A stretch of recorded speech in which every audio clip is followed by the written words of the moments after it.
Oras sa Radyo Bandera, alas 5:33 sa hapon. Order! Order! Order! Pagdapig sa mga ginadaog-daog, pagtuot sa mga kurakot, sentensyado. Ang programa nga gidisenyo sa pagpantay sa mga padlungon, pagkastigo sa mga inutil sa gobyerno. Sentensyado. Mag-amping, magbantay, magbago, kay basin ikaw da ang musunod nga sentensyado.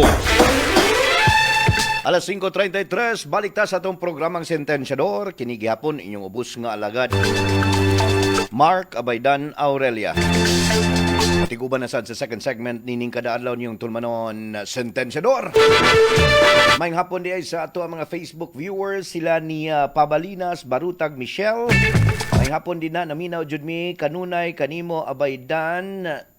Salamat Abaydan sa pag-shoutout sa tanang mga taga-sitio Baong, Barangay Banay-Banay. Salamat Sir Abaydan. God bless and stay safe Sir. Salamat. Kumusta mo diya sa Baong? Oy, sa itong mga higala din na, mga barangay health workers diya sa Banay-Banay. Ako mga iyaan po din sa Tabuan, din sa may Kansumalig, diya sa San Isidro. Mayng hapon ninyo. Kumusta kung mga iyaan nga barangay health workers? Likewise sa Maninihon, Barangay Nangka, Kalumbuyan, Dias Kalamtukan, Padlong nas Villasol ug Manduaw. Mayng hapon ninyong tanan ug mayng pagpaminaw sa Sentensyador. Thank you very much ni Pabalinas Barutag Michelle. Arlene Alpas Bayato, mayng hapon Abaydan, watching with you. Daghang salamat from Bayawan City, Arlene Alpas Bayato. May salute to you matong mga top fan. Largabula Kabandera. Kini atong programang Sentensyador. Hatod ka nato sa DTX 500. DTX 500 Coffee Mix. Mighty C, the alkaline-based vitamin C. Power Capsule for Men Extend. Ug ang D3 Bio available in tanan sa mga nearest pharmacies sa inyong dapit. Likewise sa ato ang mga Radyo Bandera stations nationwide.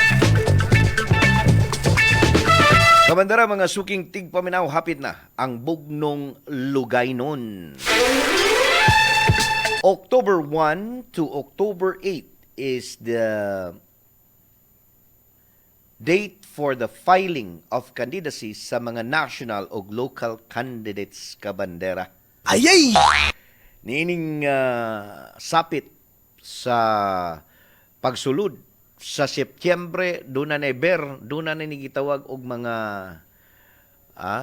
doon na gitawag og Christmas season apan ris Pilipinas amidst pandemic.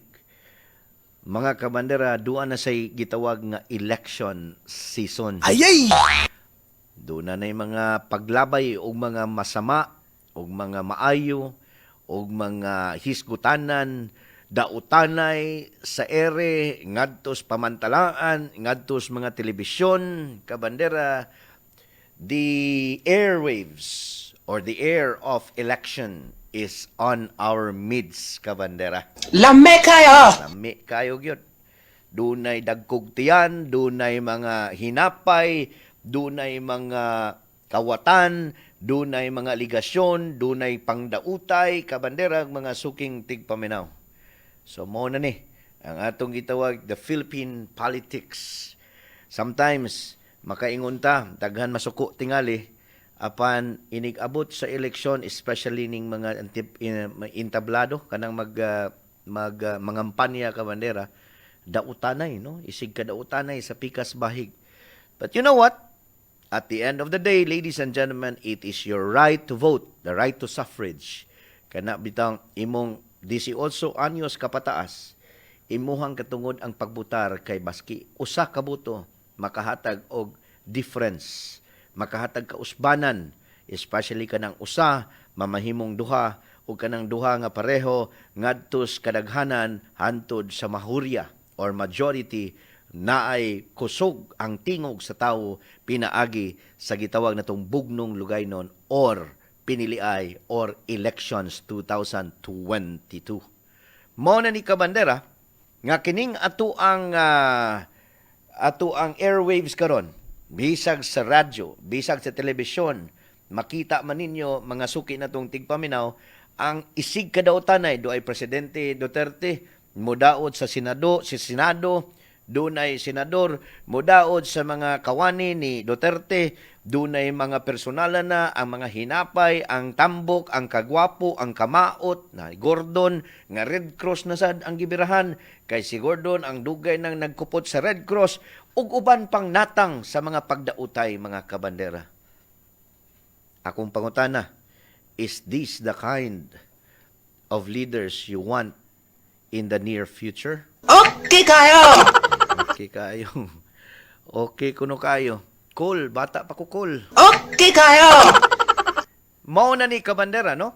Well, in any rate, let me tell you, pastorya ko gamay kabandera, kalabot sa opinion ni Abaydan, kalabot sa mga leaders, or maybe a guideline for you, or guidance on how to choose the right candidate or the right leader nga inyong pagabutuhan. Kanang tinud-anay o kanang insakto unsaon pagiya sa insaktong pagpili sa maong kandidato. Ready na mo? Ready na? Natukan ko!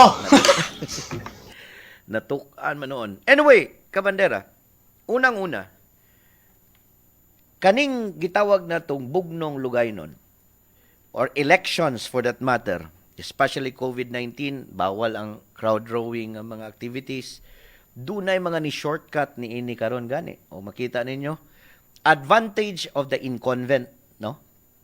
Advantage of the incumbent. Meaning, ang mga naas ga pwesto karon, aduna ni sila'y pag-una.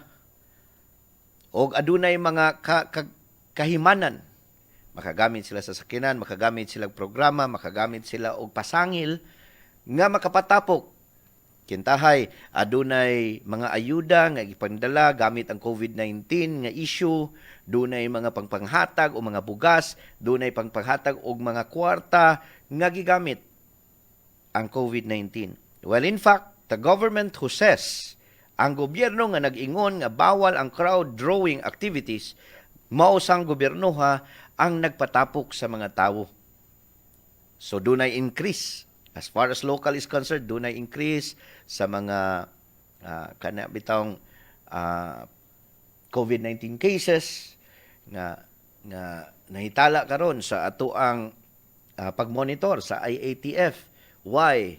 Because maybe in some areas dunay mga walay proper social distancing, walay mga protocols, walay mga gihimo nga mga pagtabon, all of this and all of that, no? Kabandarang mga suking tigpaminaw, nahinumdom ko sa gisulti sa akong lolo, si Attorney Edelberto Logroño. Dugay na siyang namatay, and gibili niya, matud pa niya, Dan, naingon siya, do not judge. Ayaw paghukom o usa ka tawo. Ngayon siya, primero na kong sakay eroplano, kuyog na ko akong papa, mga kabandera, may gani ko kay nakasakay kong eroplano, kay daghaman tog kwarta akong papa sa una, kay daghaman tog seminar, kay doktor man to. So malibre ko sakay eroplano. Bata pa ko, kanang piloto day kabandera, piloto sa eroplano, pinaagi sa demokrasiya, dapat unta na i-elect sa mga pasahero. Because once you step inside the airplane, pagtunog nimo, pagsulod nimo sa eroplano kabandera, ang imong kinabuhi, ang piloto na'y gadala. Ha? Ang piloto na'y gadala. Now, pariho na sa gitawag na to nga pagpili sa usa ka leader, o kinsay mo dala, o kinsay mo pilot na to, o kinsay mo drive na to, ingon na. Now, dunay duha ka piloto. Ningon tong usa ka piloto, ako'y papadrive ba aning eroplano nga inyong sakyan karon? Nangampanya ba? Nangampanya sa mga pasahero. Ako mo'y padadaan ni inyong eroplanong gisakyan karon kay akong tumanon ang tanan nga mga Air Transport Office o tanang mga balaod, kalabot sa paglupad sa eroplano o tarungon ako pagdala pinaagi sa akong kaalam. Niining akong gistudyuhan sa akong pagbansay-bansay kay napraktisan og ako nagyong napasar tanan ang ako ang pagkapiloto. So naminaw po tong uban. Mayon ni siya. Mayon ni siya nga piloto. Samtang ang usa ka piloto niingon, kung ako inyong padribon, niining inyong eroplanong gisakyan karon, kamong tanan, ako tamong palingkuron sa business class. Sa gwapo nga mga lugar, dunay libreng inom, dunay libreng kaon, gwapo kayo inyong executive seats, no? Mga business class seats, o nya, dunay mga gwapa nga mga stewardess. Kamong tanan, tagaan ta mo gwapo o VIP treatment, basta ako inyong padadon. Kung ako'y inyong pangutanon, siyempre, bahala nagdili kay ko komportable at tugyo ko sa dunay nakatunan. Dunay eskwinilahan, dunay mga practice, o dunay mga pagrespeto sa balaod sa pagpalupad sa eroplano. Samtang katong usa, ang iyang gipasalig, tagaan rata mo og gwapo kaayong business VIP treatment once ako inyong pilion pagkapiloto. Pariho ranis bugnong lugaynon ka bandera, eleksyon nato, dunay daghan kaayong mga kandidato, moingon dayon, pastoryaha na silang tanan sa ilahang na human nga eskwela ug asa sila niabot sa ilang track record, pero inig-abot sa eleksyon, tagsaan tamo ka 5,000 ka pisos kada usa sa pagbuto. No. The problem with democracy in our country is the democracy, although more than half of Filipino voters are in middle class and lower class, doesn't know how to vote. Mag-agadra sa business class, mag-agadra sa mga gitawag na to nig, mag-agadra sa pilay madawat, inig tion-tion. Mo po ilang butuhan, kamo may nakapakaon nila, pipila, ka mga simana, raman ng 5,000, 10,000, nang uban yun, grabe, tag 20,000 kada pamilya, kada bubong, panghatag, no? Now, is this the kind of pilot? Is this a kind of driver? Is this a kind of leader nga inyong pa-dribon sa inyong tulo na pod katuig nga paglingkod ni anang inyuhang gobyerno? Diba? Sus, makaulaw kaayo. Sometimes, tingali, masuko muna ako karon. Pero sometimes, pagpadulong nag-eleksyon, I am not proud being a Filipino. Laliman ka, hasta ang buhok sa hinapay, ang presidente mismo sa Pilipinas mo'y manaway. Hasta ang gitambukon ni Senator Gordon, dunay pagsaway. Ang presidente mismo, Ang kuwa, niingon ng presidente, ayog tuo sa kuwa. Mga cabinet members, birahan ang mga doctors, IATF, nairoki, nga iyahang gi-maltreat o gi-bully ang mga doctors.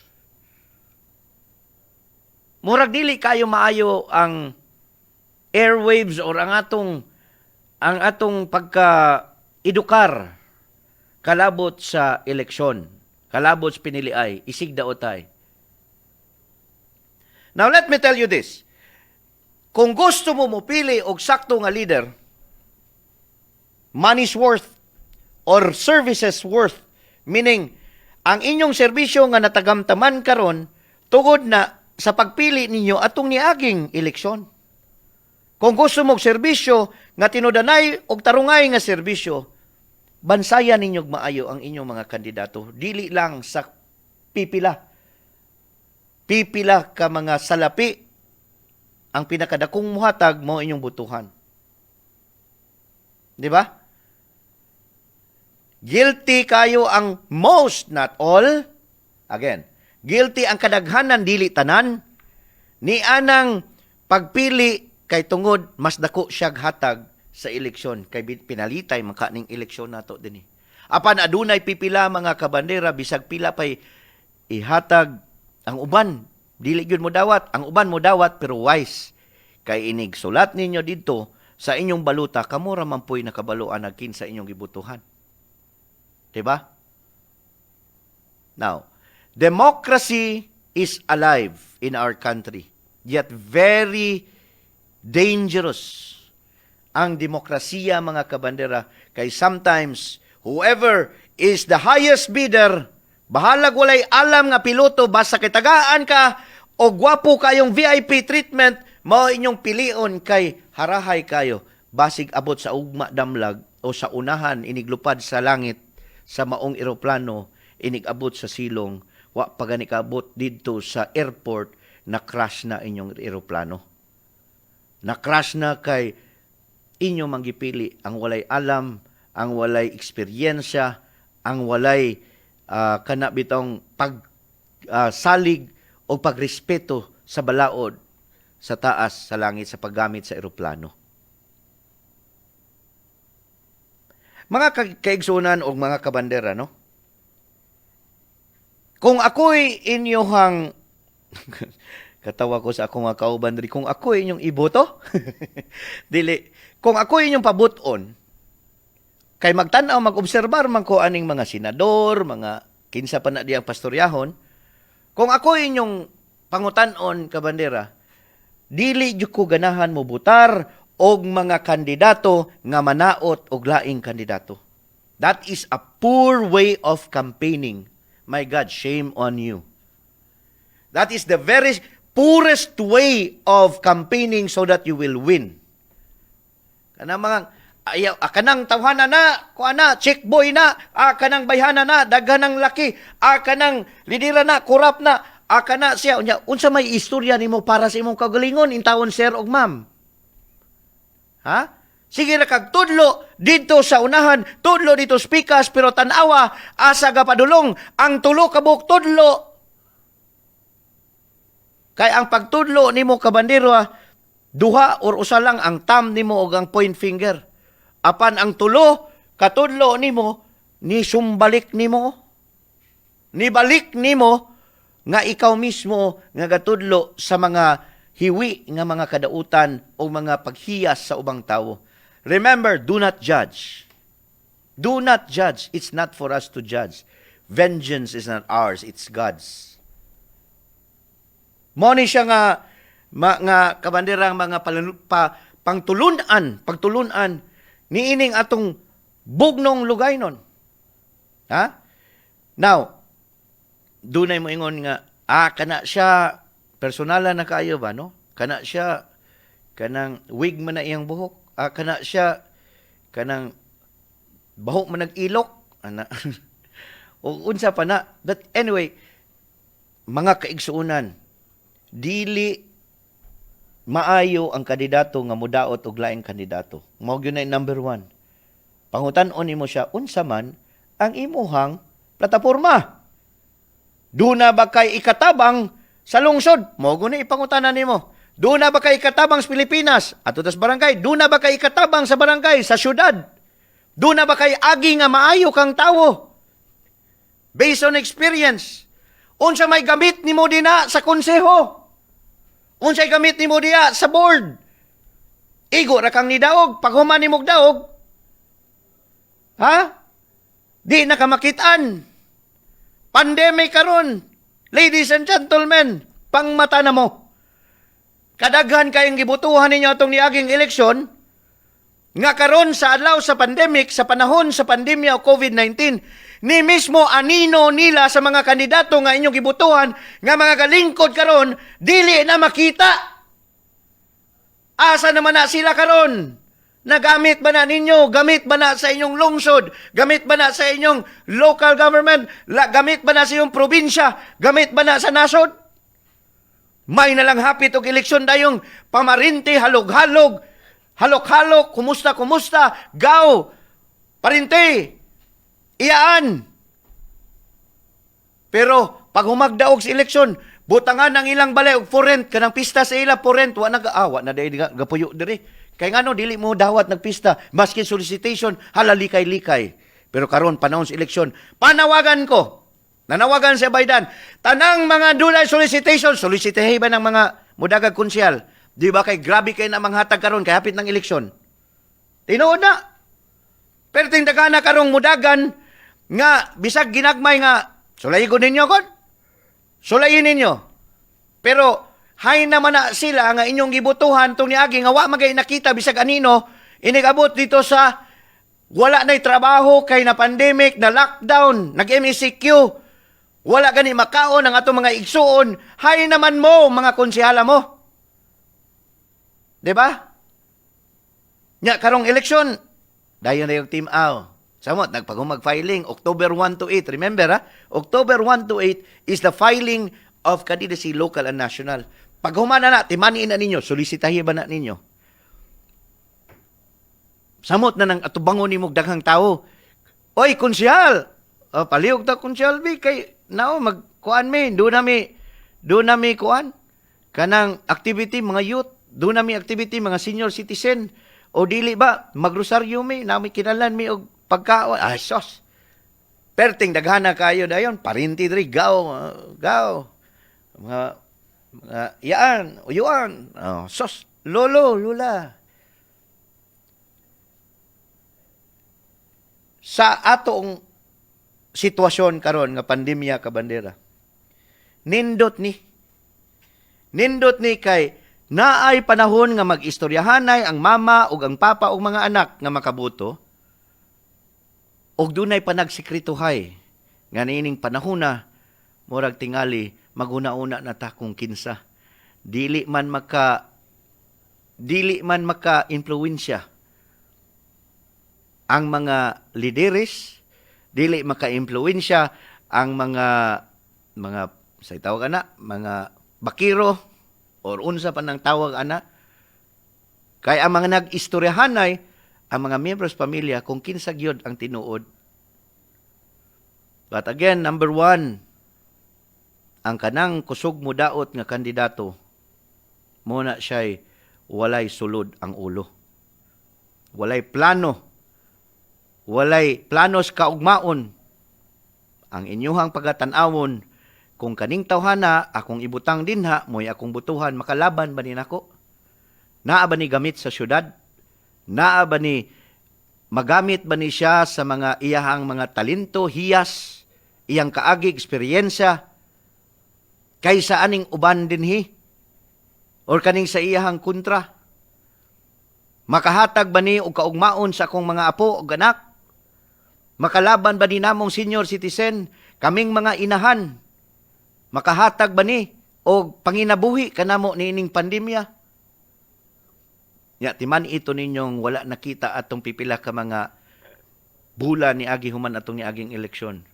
Timan ito ninyo. Mo na yung pangisingisi ninyo ron. Mo na siya mo pik ninyo. Mo na siya mo halog-halog ninyo. Mamarinti ninyo kabandera.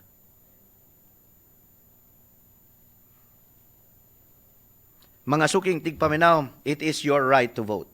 At the end of the day, sa katapusan, inyuha ka ng kamot, huna-huna, kasing-kasing, ang inyong ibutang ngadto sa baluta kung kinsa inyong pilion para mahimong piloto sa kaugmaon sa inyuhang pamilya. Kabandera, matud pa, bato-bato sa langit, ang tamaan, wag sanang magalit. Oras, alas 5:57 sa hapon. Hagipot na po ng atong panahon, kabandera. Salamat lang kanunay sa pagkiguban sa programang Sentensyador. Sa ngalan sa mga Chief Executive Officer Doc Ramil Uy, inubanan sa mga Area Manager Piv Ligan, kauban sa dang inyong Station Manager Pernie Cabusao. Kini inyong ubos nga alagad, Mark Abaydan Aurelia, nagabandera sa tinudanay nga serbisyo publiko o kalingawan sa Negros. Basta Radyo, Radyo Bandera. Radyo Bandera, Sweet FM.